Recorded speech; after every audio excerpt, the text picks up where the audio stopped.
All right, welcome everybody. Welcome to the August 8th, 2022 Calpads office hours. My name is Paul Higgins. I'm a data analyst working at CSIS supporting Calpads. Just some general housekeeping. As Marshall said, please hover over your name in the participants list and rename yourself to first, last, and organization, ideally. After we get to the announcements, I'm going to ask you please write your questions in the chat box. And if you have multiple questions, please label them Q1, Q2, Q3, etc. So that way we can hit everybody's Q1 first and come back to Q2s and above as we have time. If your question is big, expansive, in-depth, specific, detail-oriented, with a lot of background, contextual setup, stories galore, this isn't the venue for you. And we would ask that you please open a service desk ticket to include that detail so we can dig into it with you. But this venue doesn't lend itself well to digging into detailed questions like that. If you currently have a client services service desk open, or service desk request open, please continue working with your agent on that issue and don't bring it up here because we don't want to confuse matters and say something here that's not in the ticket and make things worse for you. So with that, let's just jump over to what we expect in tomorrow's build. Angela will not be joining us today, so we're going to do this style and Alex free. Alex at sheet 4, if you got it there. Yeah, that's it. All right, up on screen, this is tentatively what we anticipate in tomorrow's build. So up on screen, you can see we got to the 6204, the 320 CTE completers student list, IVR 9, some Seliger 5 issues. You can just look at it right there and see what we anticipate going in. The 1.0 certification report is on there, so that one should make a lot of people happy. You can just see what's coming, what we anticipate coming in. Now, there's still a lot of stuff still in the backlog being worked on. We're hoping for a big release next week that will help us clear the path to a huge rush of happy people running for certification with smiles on their faces and the sun at their back. Wind brushing through your hair. It'll be lovely. That's what we're hoping for. And with that, Martha, do we have any big announcements that I failed to cover? We do not. Okay, analysts, Brandy, Joe, anybody have anything for the group before we move into the chat box? I just wanted to remind everybody if they hadn't paid too much attention to the flash that we sent out last week, that right now, as of now, we are planning to release the SSID matching tool, which will allow you to get a sense of whether or not your new students have existing SSIDs in Calpads. And I believe Martha and her team are working on training for that. But your vendors have been testing it. So far, everything is going as planned. So the plan is to release it tomorrow, unless this afternoon they decide to hold off, in which case we will update you on Wednesday. But that is currently the plan. So now I do have something to add. So if it does get turned on tomorrow, training is lagging. We're behind. And so we won't have training ready till the end of the week. And we will not be doing live sessions. We're just going to do a recording. And so there'll be a video that you can watch if you need assistance in learning how to use the tool. Perfect. Thank you, Brandy. Thank you, Martha. That is very good news. All right, Shelley, sorry, let's just jump right into the chat box so we can hit as many questions as we can. We did run out of time last week, so I'm motivated to keep going. Shelley starts out with a happy face, and transcripts are not yet on, Marshall, but they are now. Terry, Q1, I'm being asked for unduplicated pupil counts by site and grade for K through 3. I need, quote, I need to see the enrollment and unduplicated total by grade for each school site, end quote. Is there a report in the Calpads to get this information? I'm not finding one that will break it down quite like this. On screen, you can see Alex is taking us to the ODS reports, and the 1.1 is generated, and that's just the count of primary enrollments by status by subgroup.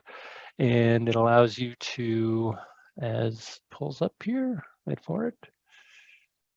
I'm going to go to the mapping guide instead. So, and Terry, is this for the new school year, the 22-23 school year?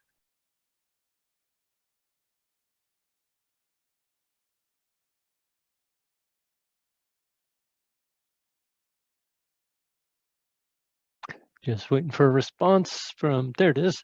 No, it's for fall 1, 2020, 21-22. So last year's. All right, well, on screen, you can see Alex has pulled up the 1.1 mapping guide, which shows that it will pull up all of your primary enrollments and give you a breakdown of whatever you need. And you can limit it through filtering by grade level. So you can limit it only to the K through 3 students. Now that the limitation on that would be if it's, well, actually, if it's ODS, you can specify a date. So that should be okay. But this doesn't give her the unduplicated pupil count. I think she's talking about the LCFF. When most people use that term unduplicated pupil count, it's referring to okay. LCFF. So, all right, then for that, we go to the 1.17, which has the filter inside for LCFF group. And if you put it to all, you get all students. If you do it to LCFF, you get only K through 12 that are 5 by December 2nd. And the Title I, but it doesn't do it by grade. Like 1.1 could do it by grade and 1.5 can do it by grade, but 117 and 118 doesn't. Well, it does have a filter for grade. So I meant, well, grade level, right? So you can't get that grand total by grade level here. Oh, yeah. I see what you're saying. If you filter and say, give me just grades K through 3, right, then that's what the report's going to show you. You won't see a column, but because you use the filter, that's all that you'll get. Right, and then in the footer, it should disclose what filters you've set.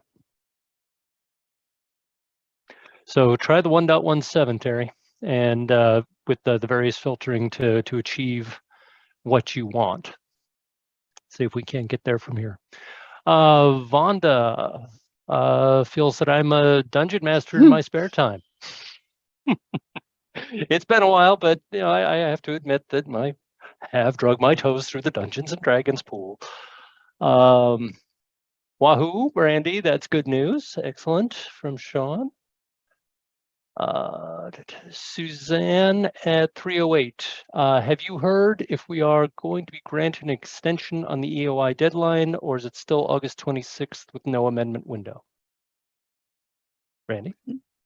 No decision yet. Yeah, that is correct. All righty, and then Mary Masters added to our explanation to Terry stating export it to Excel and then apply filters to get your breakdowns.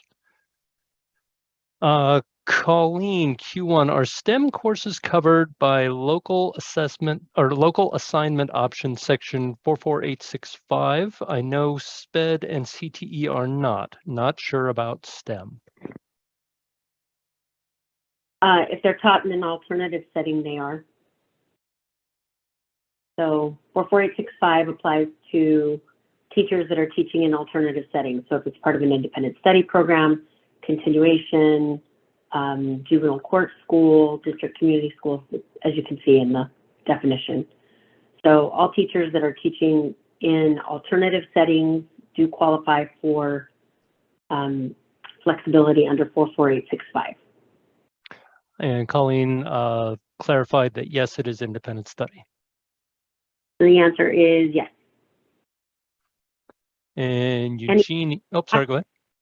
I'm sorry, and actually, I just wanted to correct you there, Colleen. CTE courses, if they're taught through independent study, do fall under 44865 as well. But you are correct that SPED do not. Very good. Thank you, Brandy. Brandy, would you like to repeat your good news for Eugenie? She missed it.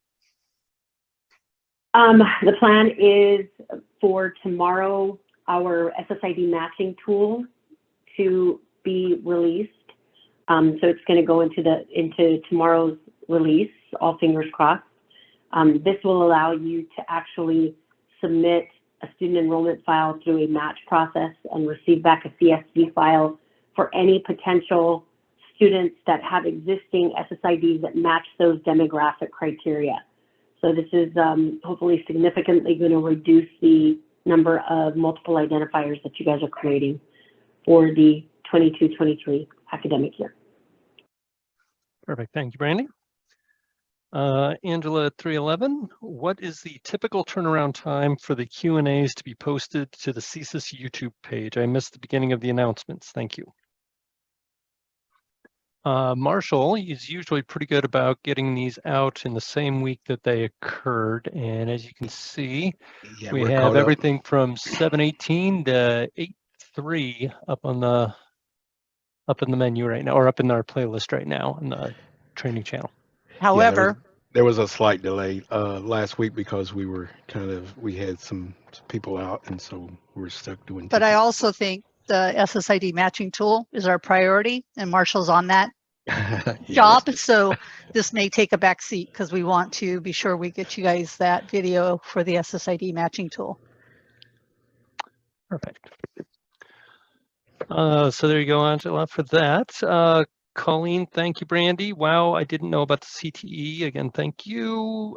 Sean Walker, Q1, has the SIMP 453 been resolved? I can't find it in the known issues.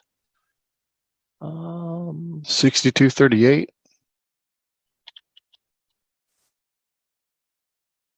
There it is. So it's 6238 still in sent to developer. Does anybody know what VSO says about it? I think we're Next targeting week? next week. Oh, Yep. very good. Very good. So there you go, Sean. We're scheduled or tentatively in for next week on that one. Cami at 311, I've been trying to pull the certification error report for end of year 1, and when I process it, I get an error. An error has occurred during the report processing, RS processing aborted, blah, blah, blah. If I recall correctly, the 1.0 is included on tomorrow's tentative release list. That's what I saw. Yeah. Yeah, right up. Oh, right here. Right there it is. So that one tentatively is in tomorrow. So hopefully we will see an improvement in that after the implementation, and we'll probably have to, I don't know, would we have to run revisions to have that run right? Or would it just be implemented and it would run right without a new revision? I don't know. We'll have to find out. We'll wait I guess and see. we'll find out, yeah.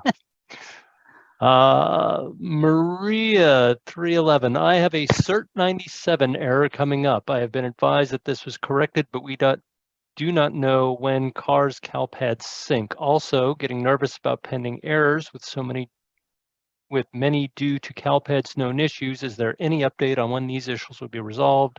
Errors impacting end of year, to be exact. Well, Brandon, when do CARs and Calpads sync? it's every night. Every night. Okay. Right. So as long as the change has been made in CARs, typically it reflects in Calpads overnight. Now having said that, I don't know whether or not, I think, Martha, there was an issue with the revisions that Yeah, may but have delayed. right. So after it does sync that night, then you got to wait for a new revision. And some people had a delay in getting a revision. Okay, so hopefully your CERT 97 will resolve.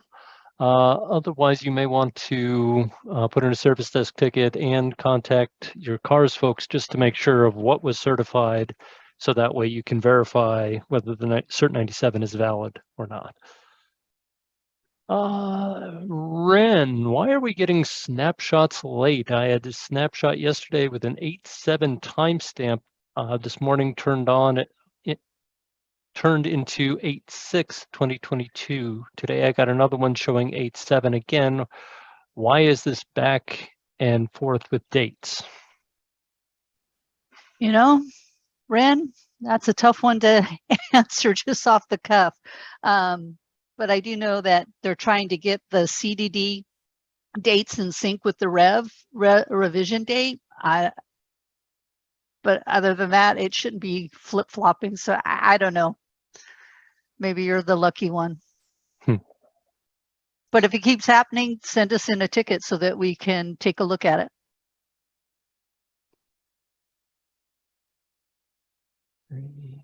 All right, Terry and Cami, I see your Q2s.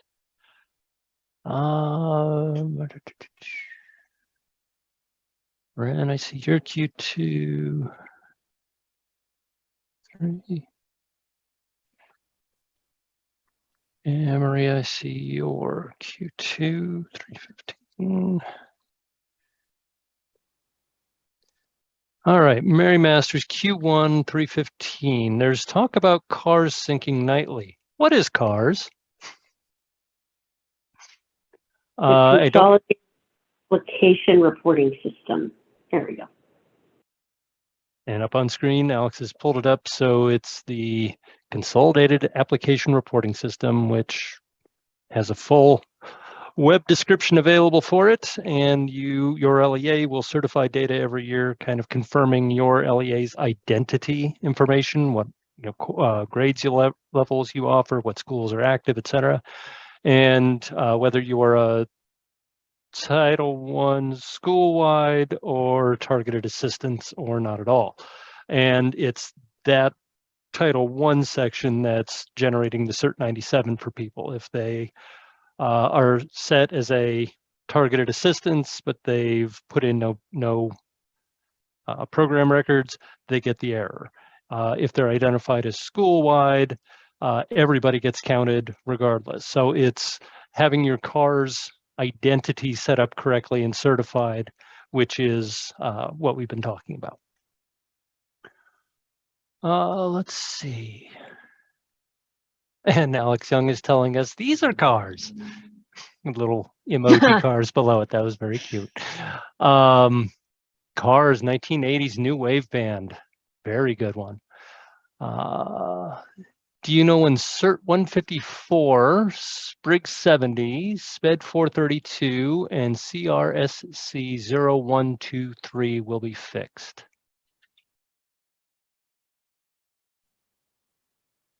Did we see them on the potential list?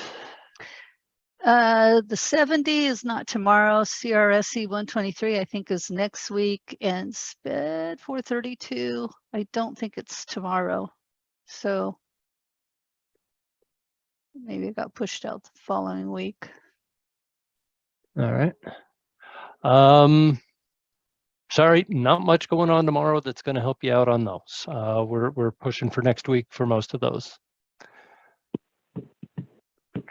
All right, Anne, at 3:17, I'm getting some CRSC 0123 errors for end of year 1 and don't see what the issue is. Is CRSC 0123 fixed or is it still an issue? It is still in the active bugs. It is 6283, problem 6283.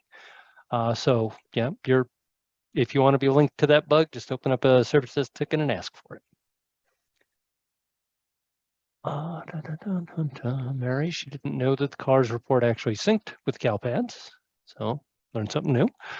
Chuck at 3:18, Q1 news on 6283, end of year 1 CDD CRSC 0123 triggering incorrectly when state course code is CTE.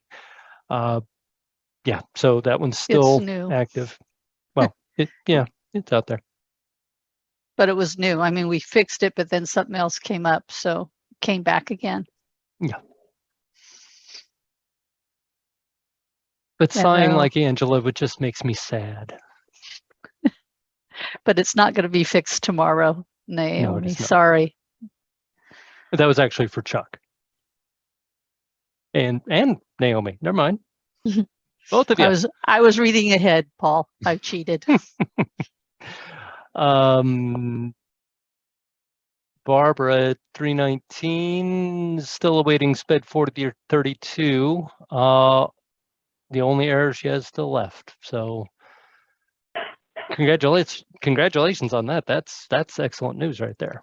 But unfortunately, probably not going to hit tomorrow. All right, I'm going to circle back up to Cami, Terry, Ren, and Maria. So let me go back up here.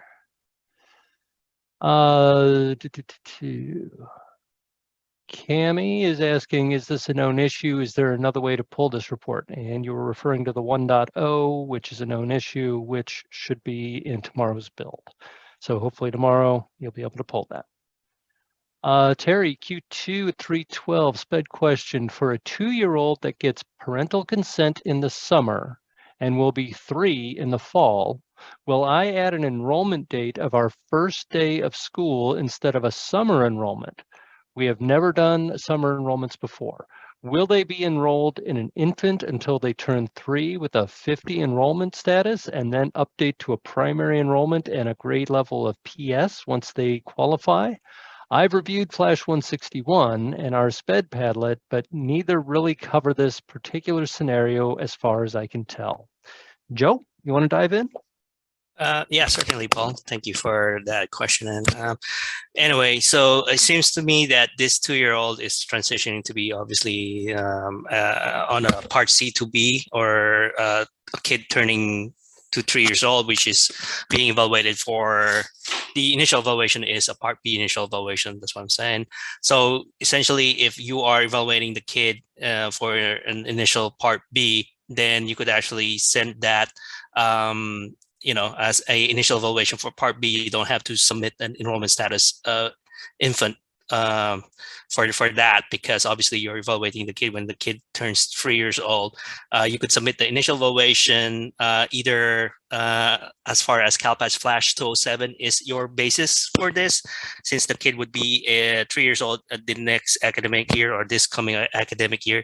You could send that initial evaluation once the evaluation is done, right?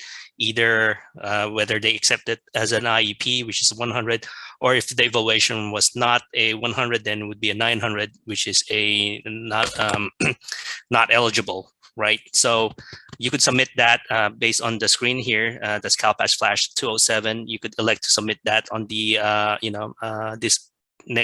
start of the academic year, or the start of the first day on the preschool enrollment. So it should be a primary enrollment. That's what I'm trying to say here. Thank you. Thank you, Joe. All right, moving on to Ren at 313. I was late to log in. I apologize if it's going to be a repeat. If we are done with CTE errors, are they all fixed? That's a good question. I don't know that I've looked in that particular way. I think the 1, 2, 3 is it impacts CTE courses, but I don't know if they're specific.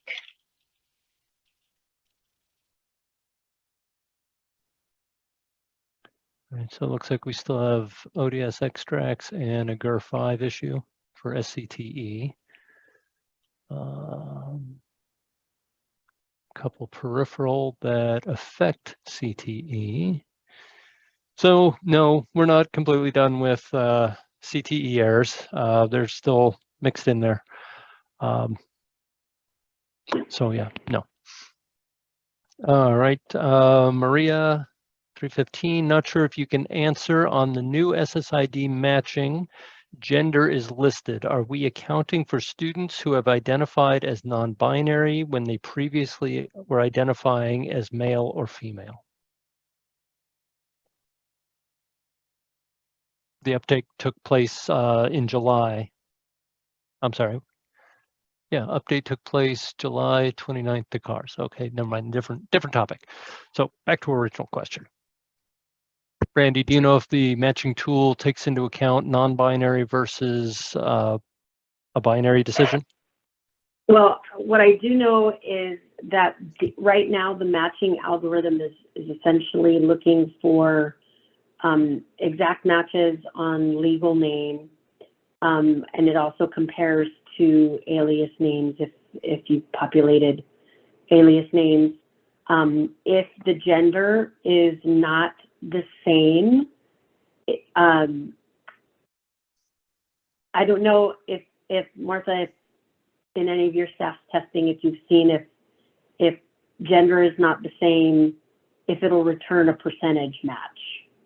I do not know. I don't think we've tested that. I think we're going to have to wait and see, Maria. So what we would expect and what I would hope is that it would return a match percentage based on the number of attributes that matched for a particular student. So let's say everything else matched except the gender was different. And if the gender is different, it might show like a 75% match. That I think that would be the expected behavior.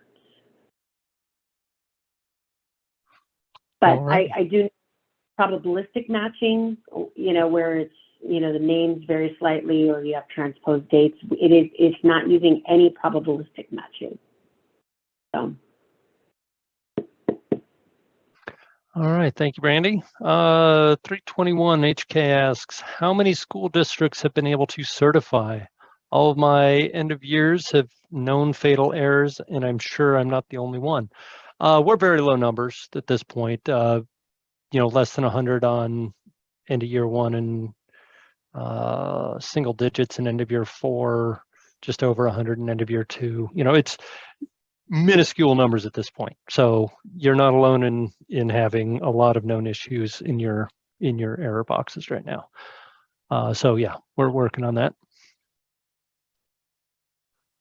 Naomi, Q1 321. I was actually asking about 6238, end of year 3, SIMP 453, CDD, missing parent highest ed level, triggering on future enrollments in demographics owned by another LEA, not number 6283. Sorry.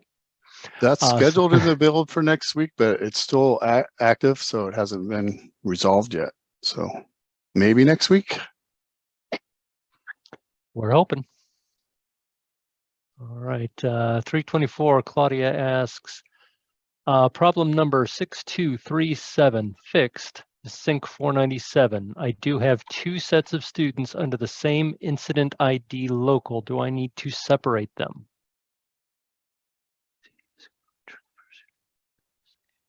No, I mean, you should be able to report multiple students under the same incident ID, as long as they're at the same school and LEA. In this, CDD was disabled, but I think that the report 1.0, the certification error report, is still pulling him in incorrectly, which is part of what's going to be fixed tomorrow. So I don't know if maybe Claudia is looking at the error report, but you can skip those, Claudia, because that CDD should not be active. And she actually responded, I do get fatal errors for those 4 students. Now, Claudia, is that on the 1.0 or are you seeing it in the UI on screen?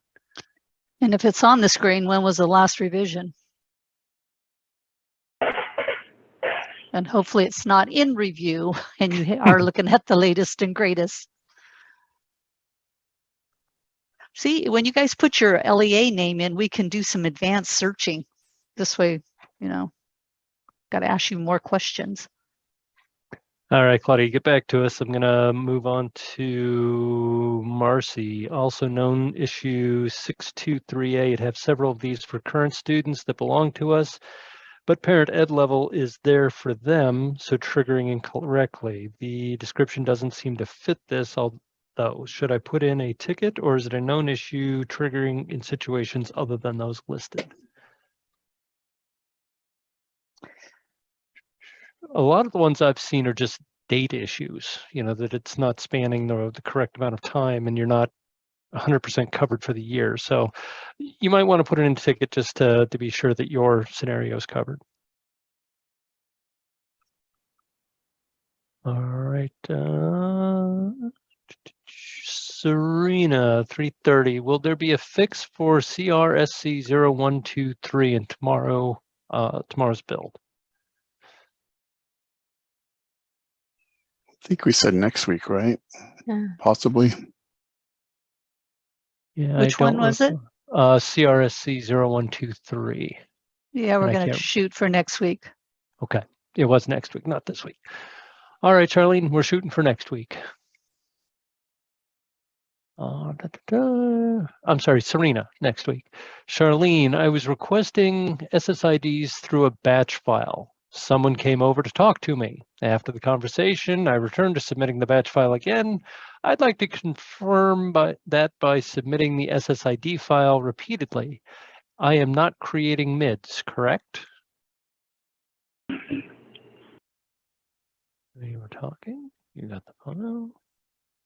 Guess we'll find out. Well, how it's supposed to work is the local ID, and if it can find that local ID for that LEA, if it can find an associated SSID. And so the first time you posted, it would have given you a new ID and linked it to that local ID. And if you send it up a second time, it's supposed to find that and not issue a new one, but say, hey, here's the one that you have. But I guess running in the SSID extract is the best way to know. Alrighty. Ethan, 331. Hello. Can you put this week's release items on screen again? So there they are, Ethan. Tentative. Now, remember, this is all tentative because things can happen between now and tomorrow. And they always do. Murphy always steps in for us. All right, Lou, at 331 Q1, I have an elementary student that was expelled from school A, but not the entire district.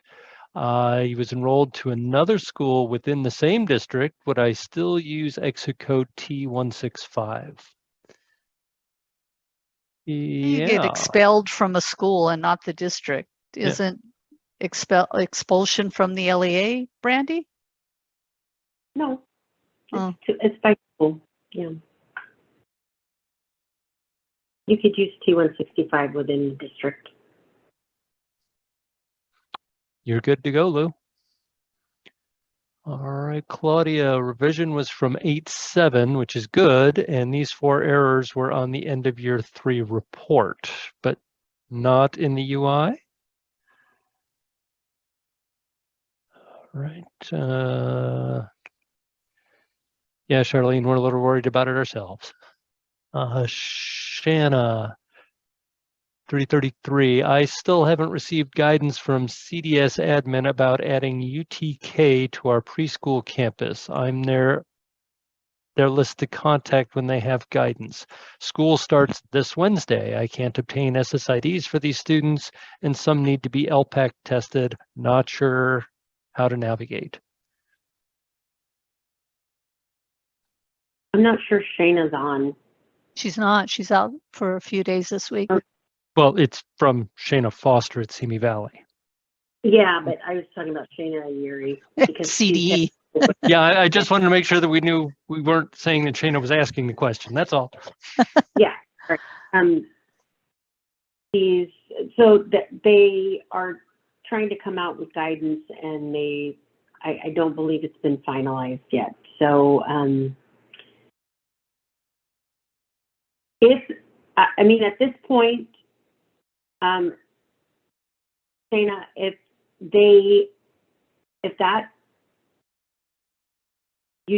your preschool has an existing CDS code, the only potential issue I could see is if the existing preschool does not have a grade span of pre-K to K.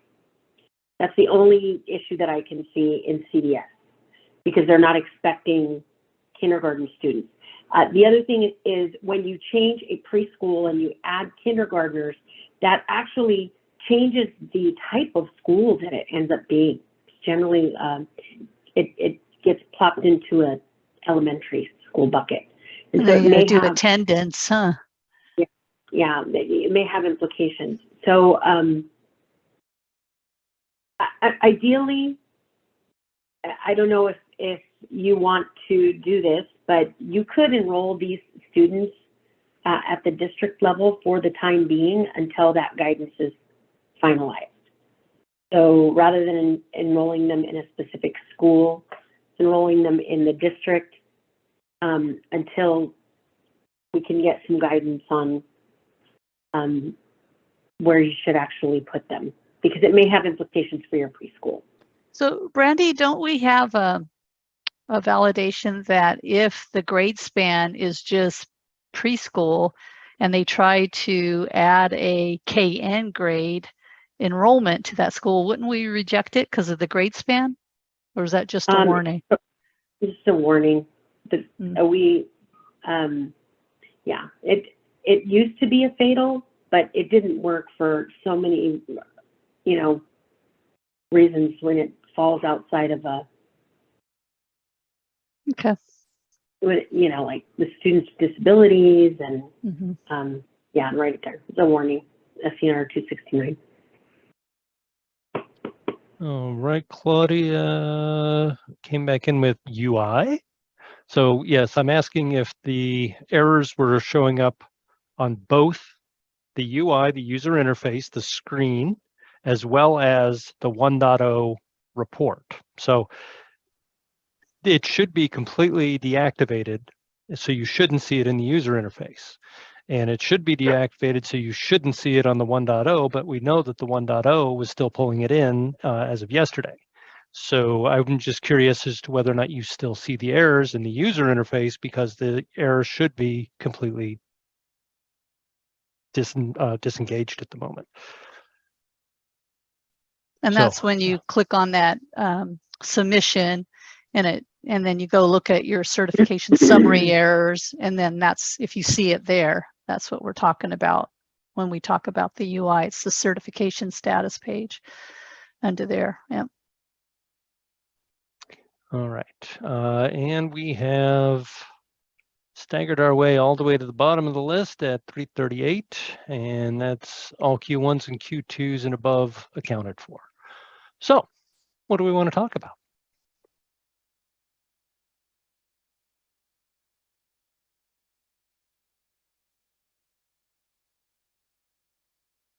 We get really edgy and start talking about religion and politics. So has school started for everybody? My kid just started today, high school, so we're right in the window. My kid started today too. Kind of a different role. Yeah, as a teacher. Lots of people starting tomorrow and the 10th. Ooh, all the way out to the 22nd. Hope was all the way back on the 20th of July. Wow. All right. Linda, 339. When schools are getting SSIDs, is the method still to submit the SCNR file with students with no SSIDs, and then once it posts, to go back to go get the new SSIDs by using the by enrollment date tab? Is there a way to limit the list to just those with new SSIDs, or is this the incorrect way? Can you please point me to documentation or a video that will explain it? Up on screen, Alex had, what did you have there? I had the flash of 231, but I think now I understand the question, which is, how do you run the SSID extract? It's what I'm getting. Yeah, if you didn't supply the SSIDs, how do you figure out who you just enrolled? And yeah, the SSID extract, now we're using the date that you use is what all enrollments that overlap those start and end dates, regardless of when the SSID was requested or not. But I think that's also by design, because if we think about it, you're using the SSID tool, the match tool that's coming out tomorrow potentially. Let's say that you have 10 new students that did have a match.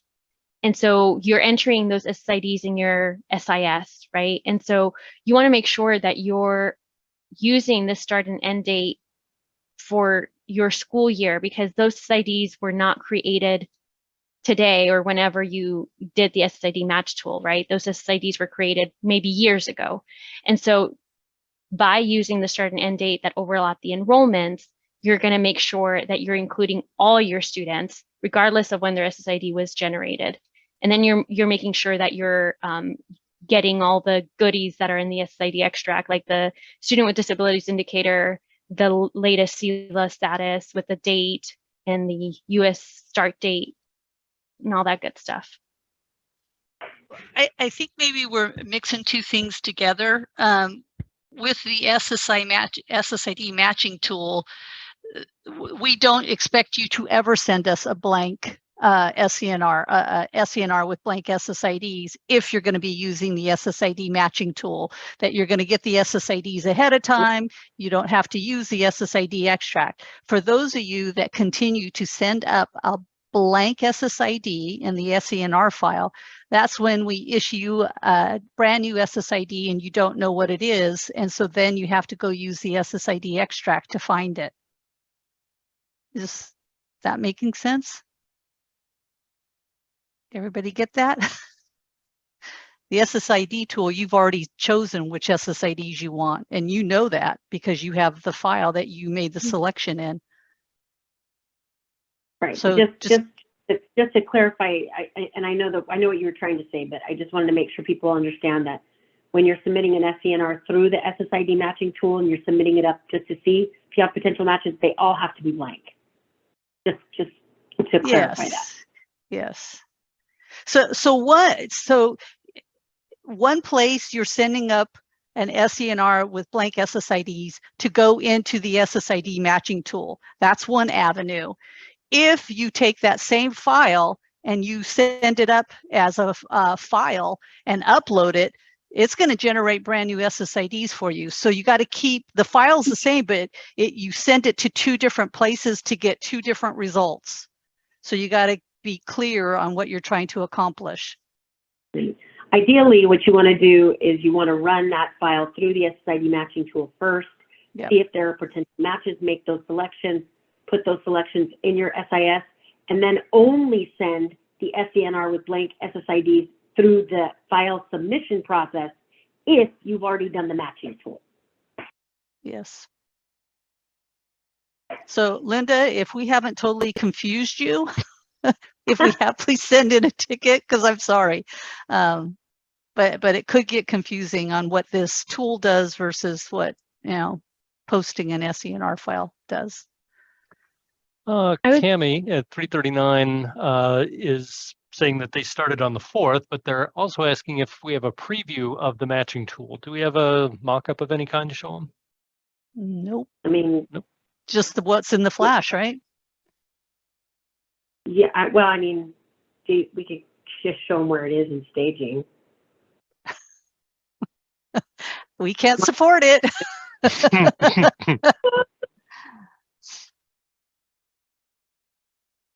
And again, this is just to kind of show you the location of it once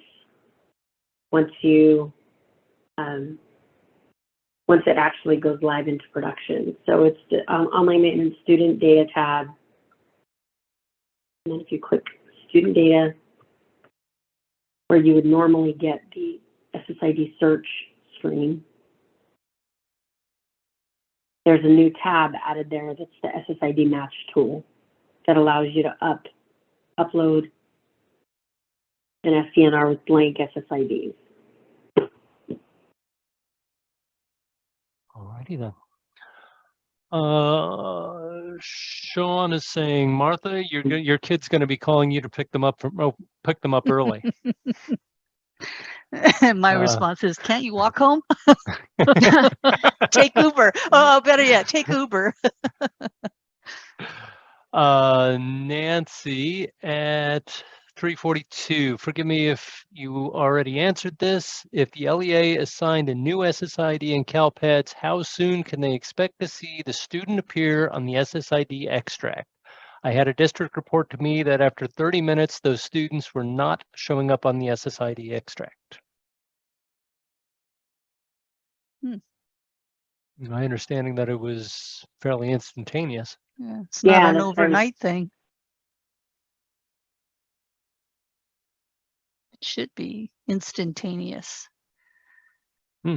If it's not, then I Nancy, mean, definitely you had to wait for that SSID extract, the file that requested SSIDs to get posted, right? If the LEA assigned a new SSID in Calpads, was it online that they assigned it? And they, or did it, you know, because you have to be sure it posted. I don't know. Not sure, We have Nancy. we have to see it, Nancy, to really explain it. All right, Stephanie, 342. In Power School, you have the option to run the SENR report for only students who do not have an SSID.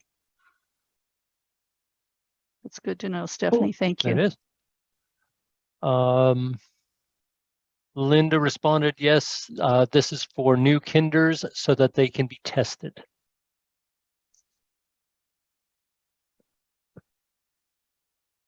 And I don't recall what that was replying to. When we were talking about the SSID extract, I think. Okay. Ren, Power School has the option now with SSID extract and one without the SSID, which will make it easy. All right, Mary, 344, yes, confusing. A ticket will not help the rest of us. We will still use the SSID extract to import more information into our SIS, like SPED and language. Yes, that process doesn't change. So even though the SSID matching tool can find a possible candidate for you, it won't return those attributes. And so after you have it in your system, then you have to send it to Calpads to say you're enrolling the kid, and then you have to do the SSID extract to get the attributes. So just to clarify, the match results do show primary language. They do not show the SWD indicator. So, but you have to understand that the results that are being provided back to you with potential matches, again, it does include whether or not a student's an English learner and their associated primary language, but you have to make the selection of who the correct match is. And those demographic criteria that are being provided back to you are being provided back solely for the purpose of determining whether or not it's the correct kid. It's not the same purpose as the reason those data are provided in the SSID extract. The SSID extract is you've already got the SSIDs assigned. You want to know what the student's most recent data are. You want to know if they're a student with disabilities, what their most recent EL status is. Whereas the match results is just showing you those demographic criteria for purposes of determining whether or not it's the correct match. So I would also offer, Mary, that you're right, getting a service ticket doesn't help everybody else, that if we turn this on tomorrow and you're not sure how to use it, wait for the training. Just because it gets turned on doesn't mean you have to use it right away. So just be careful.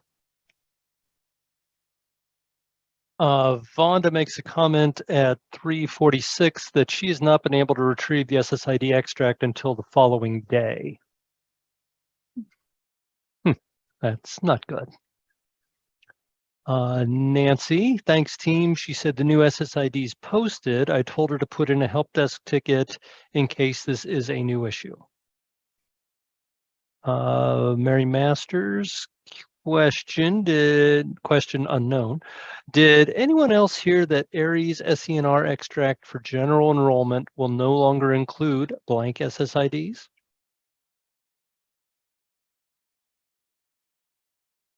I know I haven't.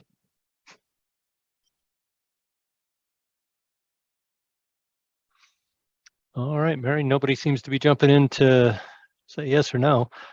That would be an interesting enhancement.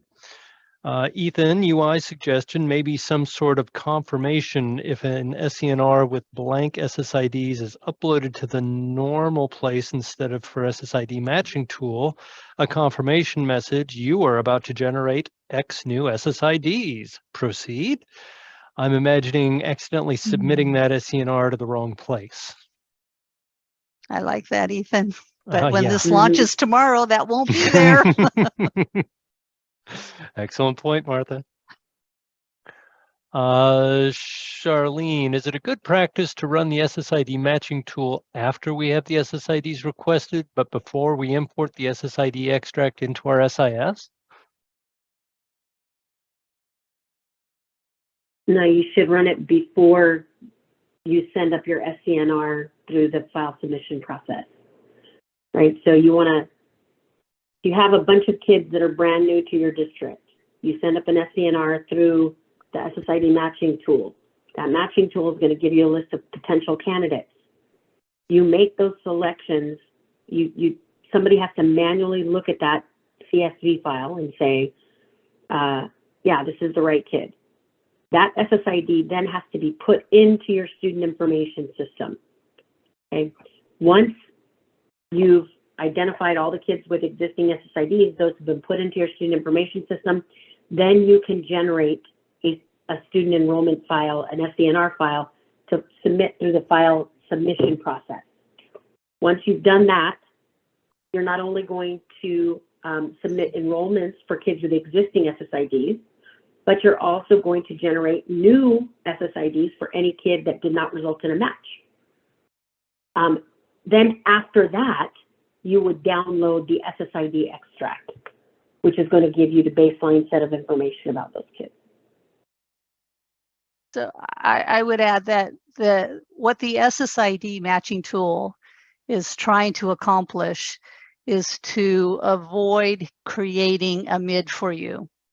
And it's allowing you to find the matching SSID and then putting it into your SIS system. And after you do that, you have to tell Calpads that that's the kid you want to have enrolled. So we're trying to eliminate you having to deal with MIDs by using this tool. If you don't use the tool, then you continue to send up a blank SSID and then it'll be a MID and you got to resolve it. And when you have 1,000 kids that are new to your district, that would, be a lot of work. So this was another option. Thank you. Terry at 351, I heard something confusing about the Aries SCNR extract and I'm still trying to figure out how it works. Sean said to Mary, no, I have not heard this. I asked that question in the Good Morning session last week, but did not get a response. Kathy, a file can be generated in Aries from the Calpads identifier tab to create a file for students with no SSIDs. This is an existing function. And Kathy Kelly is from Aries. So she's answering that question that people had about the Aries extract. Kathy Kelly at 354 responds, Aries is working on an import to use the new Calpads SSID matching tool. The current Calpads identifier file in Calpads can be used to manually populate the student's SSIDs. In the interim. In the interim, yes. Until they get that import tool done. All right. Ren says that they're going to upload without the SSID as an SECL. Student enrollment. I don't remember what the CL specifier was. I don't either. I'm not recognizing that. Okay, Ren, you want to cue us in on that? Oh, candidate list. Student enrollment candidate list. Okay.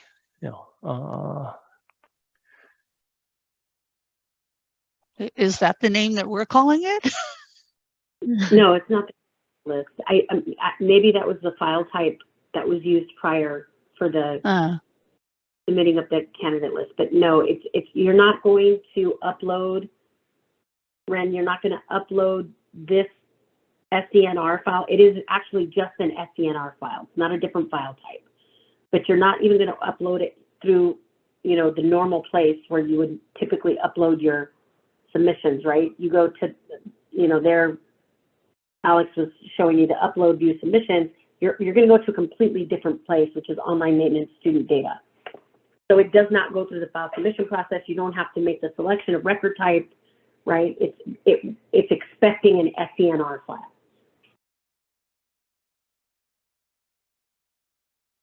All right. Terry at 354 to Kathy, there is still a note in the form, due to the changes for Calpads identifier request process effective April 12th, it is not recommended to submit an ARIES SSID request file to Calpads. And Kathy responds at 355, ARIES will update our documentation when Calpads releases the SSID matching tool. And some thanks going around. Charlene, Q3, 356. What if we can upload students without SSID first? How do we use the matching tool to simplify the process? Well, if you upload through the file submission process an SCNR with blank SSID, you are going to create multiple identifiers. That is guaranteed. That's why we don't recommend, once this tool is available, don't do that. You need to sort of change your thinking and your business processes to use the matching tool first to see whether or not kids already have existing SSIDs. Put those in your SIS and then generate an SCNR to submit through the file submission process. So you use the matching tool first so that you don't create MIDs when you send up the SCNR through the file submission process.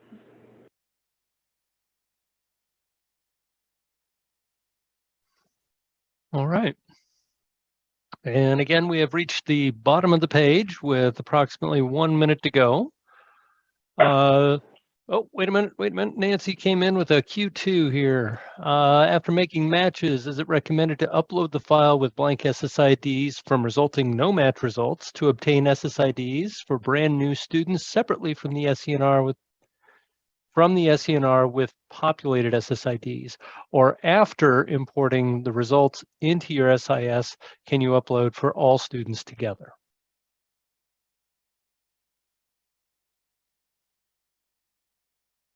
You definitely want to get the ones that match first, put that into your SIS. And then for any SSID that didn't match, then you do another extract and then send that up, not to the matching tool, because you know you can't find those kids, and send that up to get a brand new SSID. Two separate steps. I think you need to, do two different extracts. Okay. But do they have to do that? I mean, theoretically, what would happen is if I find a matching SSID, and right now I manually update all those kids. Let's say I found 10 matches. I update those students in there. I could, with relative confidence, then upload an SCNR with both blank and matching SSIDs, and theoretically generate MID. Yes, but I was trying to simplify it so that they know the difference. But yes, if you're really good and you're really understanding the workflow, yeah, you can do what Brandy said. But to simplify it, two separate files. And Terry, I've been looking up all my new enrollees, and I'm very confident that any students without an SSID do not have an SSID. I just want to get SSIDs for these students. It seems so complicated. Well, Terry, that's kind of simple, though. You've already looked them all up, and the kids remaining don't have an SSID. So then you get to send it up and don't use the matching tool. You already did all of that manually, so you don't need to use the matching tool. Go for it. Go get them new ones. All right. And on And on Martha's motivational Nike speech of just do it, we are rounding the hour, so we're going to cut it off here. I want to thank everybody for showing up. It was a good round of questions. There were a couple things that threw us off and hopefully got a little bit back on track, and a few things that just remain off track. We'll be back on Wednesday for the regularly scheduled Q&A. If you need help between now and then, please open up a service desk ticket and we will get to you as quickly as we can. Have a great week, and we'll see you next Q&A.